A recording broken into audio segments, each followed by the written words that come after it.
Halo guys, berjumpa lagi bersama saya di channel saya ini. Tentunya saya akan masih membahas artikel mata kuliah administrasi gereja baru, yaitu artikel terakhir yang saya akan bahas ini, yaitu artikel 6 yang saya beri judul mempelajari evaluasi kinerja keuangan gereja. Baik, seperti biasa, langsung saja kita masuk dalam pendahuluan. Yang pertama, latar belakang. Dari beberapa pendapat ahli tersebut dapat disimpulkan bahwa evaluasi kinerja adalah penilaian yang dilakukan secara sistematis untuk mengetahui hasil pekerjaan karyawan dan kinerja organisasi, meningkatkan saling pengertian antara karyawan tentang persyaratan kinerja. Penilaian kinerja dibutuhkan untuk mengetahui tingkat keberhasilan atau kegagalan pelaksanaan kegiatan atau kebijaksanaan sesuai dengan tujuan yang telah ditetapkan dalam rangka mewujudkan visi dan misi perusahaan. Adapun cara-cara atau langkah yang perlu diketahui tim evaluator saat mengadakan evaluasi kinerja, yaitu lakukan evaluasi kinerja sesuai kebutuhan. Evaluasi kinerja seperti karyawan biasanya dilakukan sebanyak 1-2 kali setiap tahun. Melakukan evaluasi kinerja dengan tatap muka, harus bersikap jujur saat pelaksanaan evaluasi kinerja dan memilih kata-kata yang sesuai. Di dalam keuangan gereja, saya secara khusus sebagai calon hamba Tuhan yang masih berproses di kampus saya, dapat mengajar jemaat saya nantinya tentang persepuluhan dan untuk memberikan kepada Allah persembahan kasih secara lebih, dan di atas semua itu mereka akan mendapat berkat dan kesuksesan dalam setiap pekerjaan mereka. Atau saya dapat berpaling kepada sumber daya manusia saya dan bisa jadi gagal dalam berkat rohani dan di dalam keuangan gereja saya.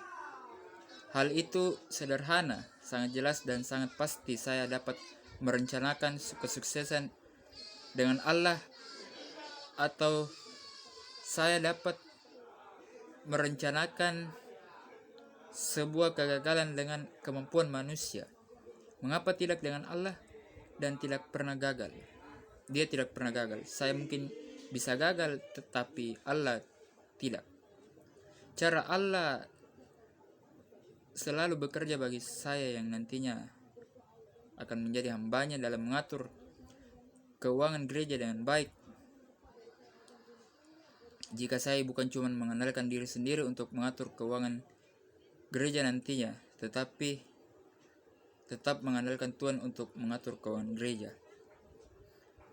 Metode yang kedua, metode. Saya akan masuk ke dalam metode pada artikel saya. Pada artikel ini saya memakai metode penelitian karena saya ingin melihat sebuah cara atau langkah ilmiah untuk mendapatkan suatu data atau kebenaran yang akan dilakukan secara sistematis berdasarkan logika dan fakta untuk mengetahui data-data keuangan dan mengevaluasi orang-orang yang memegang keuangan gereja di jemaat saya nantinya ketika saya nanti menjadi seorang pendeta dan memimpin jemaat saya di gereja nanti. Baik, yang ketiga, pembahasan. Gereja dalam melaksanakan tugas dan panggilannya di dunia memerlukan beberapa alat pendukung. Contohnya kepemimpinan yang baik, organisasi yang ditata dengan rapi memiliki anggaran dasar dan anggaran rumah tangga. Contoh lain, gereja perlu memiliki manajemen gereja secara administrasi maupun keuangan yang baik. Selain itu, untuk mengelola dan mengupayakan serta melaksanakan tugas dan panggilannya, gereja membutuhkan dana dalam mengupayakan perolehan dana dan mengatur penggunaannya. Gereja membutuhkan informasi keuangan yang akurat. Informasi yang akurat dapat diupayakan melalui penerapan akuntansi dalam gereja. Peranan akuntansi dalam memperlancar manajemen keuangan adalah dalam fungsi perencanaan dan fungsi pengawasan serta dalam pengambilan keputusan. Jadi dalam pengelolaan gereja yang baik ada dua hal yang perlu diperhatikan gereja, yaitu bagaimana gereja mengelola keuangannya dan mengupayakan informasi keuangan gereja. Dalam kehidupan gereja, banyak gereja yang sudah mengupayakan pengelolaan keuangannya dengan memanfaatkan akuntansi, akan tetapi tidak sedikit juga gereja yang mengelola keuangannya dengan melakukan pencatatan dan pelaporan tradisional. Secara tradisional, gereja melakukan penghitungan uang persembahan, pencatatan, penyimpanan, dan kemudian bila ada kebutuhan dilakukan pengeluaran dan pencatatan saldonya. Bila saldo tidak mencukupi pengeluaran maka barulah dicari upaya penggalangan dana selain persembahan untuk mencukupi saldo gereja. Kemudian sebagai pertanggungjawaban saldo diumumkan dalam lisan kepada jemaat atau dengan bentuk laporan tertulis yang sederhana. Gereja yang mengelola sistem keuangan dengan memanfaatkan akuntansi dalam mengatur sistem keuangan dalam gereja haruslah dievaluasi lagi karena supaya dapat diketahui tingkat keberhasilan atau kegagalan dalam kegiatan pengelolaan sistem keuangan gereja. Dengan memanfaatkan akuntansi untuk membantu pengelolaan keuangan gereja, evaluasi tersebut sangat bermanfaat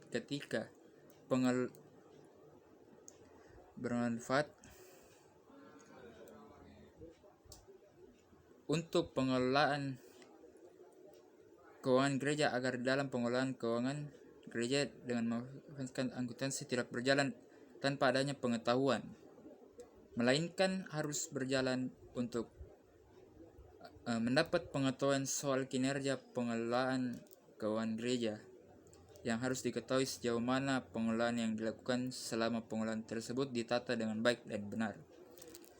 Ya, kesimpulan artikel ini yaitu permasalahan-permasalahan yang akan timbul dalam lingkungan kepengurusan gereja yang bisa melibatkan pendeta, pejabat gereja maupun anggota jemaat yang mempunyai kewenangan terhadap keuangan seperti panitia, tim, komisi, dan karyawan, dan terkait dengan ada tidaknya sistem dan pelaksanaan sistem itu sendiri. Permasalahan biasanya tidak diketahui oleh jemaat secara terbuka dan ditangani secara serius oleh pejabat gereja.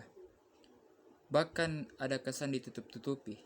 Beritanya menyebar di kalangan jemaat lewat desas-desus yang kemudian menjadi rahasia umum di lingkungan gereja tersebut. Alasan yang sering dikemukakan karena gereja dianggap tidak layak untuk mempermasalahkan kasus keuangan ini. Alasan lain karena gereja ingin menyelesaikan permasalahan tersebut dengan baik. Ada juga yang mengatakan bahwa masalah keuangan adalah masalah yang sensitif.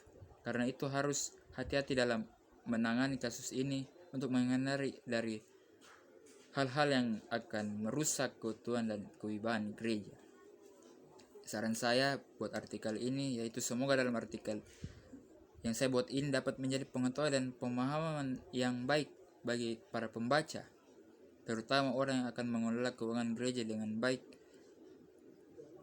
agar pengelolaan dapat berjalan seperti yang diinginkan, dan untuk para calon hamba Tuhan yang masih berproses di kampusnya yang akan menampingi orang-orang yang mengurus keuangan gereja di gerejanya nanti ketika sudah menjadi pendeta, dan ketika membaca artikel ini bisa mengaplikasikannya ketika saat dia jadi pendeta dan melihat pengelolaan nantinya di gereja.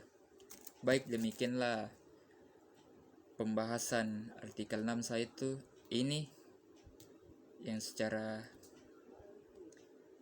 khusus ini menjadi artikel akhir juga.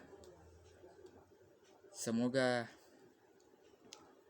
pembahasan saya dari artikel 1 sampai 6 yang ini akhir ini dapat dipahami oleh saudara-saudara yang menonton video saya ini. Dan sampai jumpa pada video yang akan saya buat nanti pada channel saya. Tetap subscribe dan like, komen channel saya. Terima kasih buat kita semua. Shalom, Tuhan memberkati.